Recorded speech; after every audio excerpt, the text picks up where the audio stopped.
Assalamualaikum warahmatullahi wabarakatuh.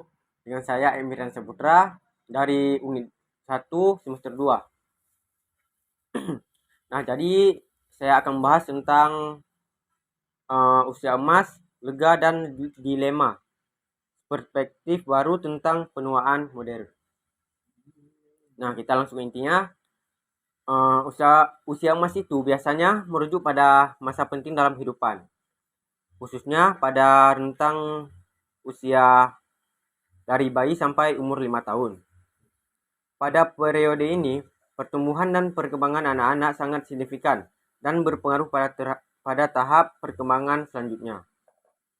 Langkah untuk mendukung kembang anak pada masa Golden Age ini sangat penting bagi orang tua, terutama untuk memastikan bahwa anak-anak melewati periode ini dengan baik. Periode Golden Age ini juga mencakup pembentukan sistem saraf secara mendasar yang telah terjadi pada masa ini. Golden Age sering juga disebut dengan periode emas, merupakan tahap pertumbuhan dan perkembangan yang paling krusial dalam kehidupan anak. Masa ini dimulai sejak anak-anak dalam kandungan hingga usia sekitar 2 tahun atau 24 bulan.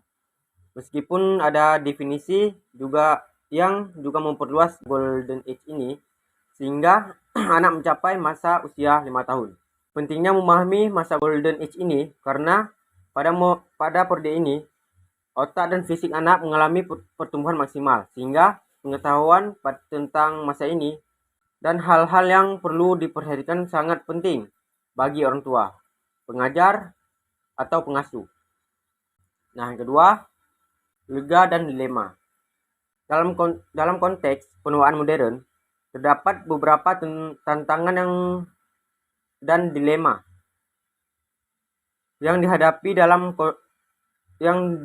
oleh individu yang menua. Tantangan tersebut seperti isu-isu seperti isolasi sosial, kesalahan fisik dan mental yang menurun, keterbatasan finansial, dan perubahan dalam kehidupan sosial. Dalam kehidupan modern, individu yang lanjut usia sering menghadapi kelemahan mobilitas, kesehatan yang menurun, kesendirian akibat kematian orang terdekat, masalah finansial akibat pendapatan terbatas, serta penarikan diri dari sosial dan pekerjaan. Selain itu, terdapat dilema yang muncul seiring dengan penuaan modern, seperti bagaimana menemukan tujuan dan keterlibatan yang bermakna di tengah stereotip negatif terhadap orang tua, dan bagaimana mempertahankan kesejahteraan fisik dan mental di tengah perubahan lingkungan sosial yang cepat. Penting untuk memahami tantangan dan dilema ini agar dapat menciptakan lingkungan yang inklusif, mendukung, dan memahami bagi populasi yang menua, mempertimbangkan kebutuhan dan perubahan yang terjadi selama penuaan modern yang merupakan langkah penting dalam menciptakan masyarakat yang lebih ramah terhadap orang tua. Yang ketiga, perspektif baru tentang penuaan modern. Nah, perspektif baru tentang penuaan modern berdasarkan sumber yang saya dapat, terdapat beberapa perspektif yang berbeda tentang penuaan modern.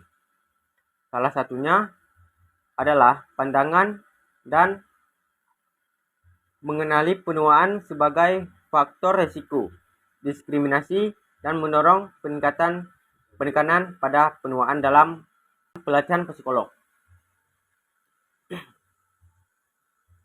Perspektif ini juga mendorong relasi publik yang lebih produktif.